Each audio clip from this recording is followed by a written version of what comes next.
आप सभी को जय माता की।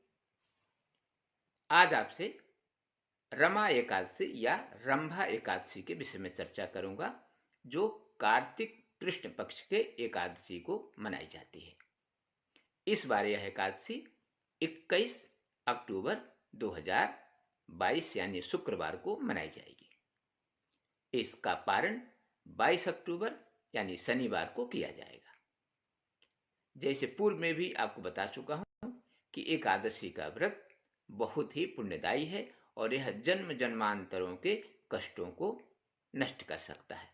रमा एकादशी या रंभा एकादशी बहुत ही चमत्कारिक व्रत है। इसके महात्म्य में यह स्पष्ट कहा गया है कि चंद्रभागा के पति शोभन ने भाव रहित मन से यानी श्रद्धा रहित मन से किया था, तब भी उसको जन्मांतर में अनेक अनेक सुखों की प्राप्ति हुई थी। इसीलिए आप इस एकादशी को पूर्ण श्रद्धा के साथ करें और संपूर्ण फल को प्राप्त करें। एकादशी के विषय में यह स्पष्ट है कि हमेशा उदया एकादशी ही करना चाहिए, यानी दशमी युक्त एकादशी कभी भी नहीं करना चाहिए।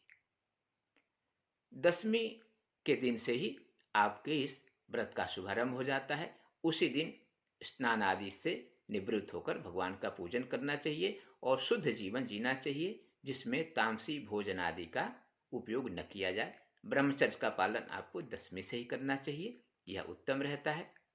इसके बाद आपको एकादशी के प्रातःकाल ब्रह्म मुहूर्त या प्रातःकाल स्नान करके और भगवान विष्णु का विधि विधान से पूजन करना चाहिए, जिसके अंतर्गत शुद्ध घी का दीपक लगाएं और इसके साथ ही पंचामृत आदि भी अर्पित करें, जिसमें तुलसी दल अवश्य हो।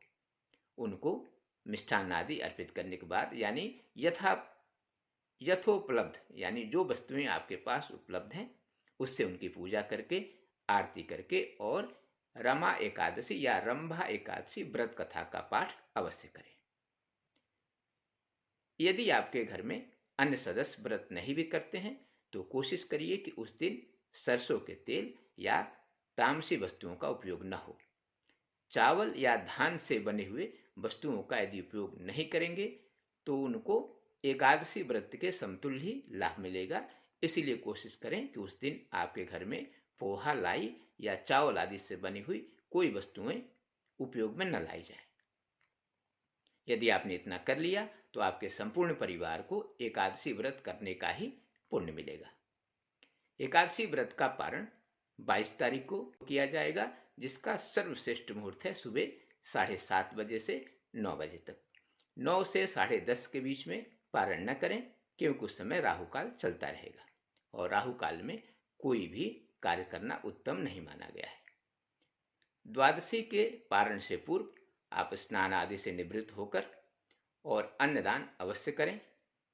यदि पके पकाए भोजन गरीबों में दान करेंगे तो वह और भी श्रेष्ठ माना जाएगा।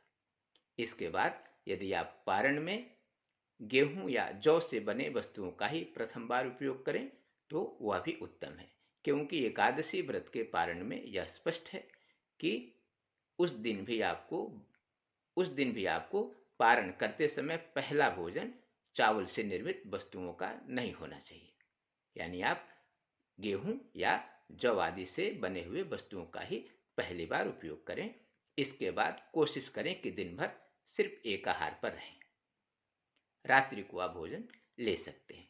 यदि इन संपूर्ण नियमों का पालन करेंगे आप तो आपको इसका संपूर्ण फल मिलेगा। एकादशी व्रत में एक बात और ध्यान रखें, यदि आप रात्रि जागरण कर लेते हैं तो आपका फल कई गुना बढ़ जाता है।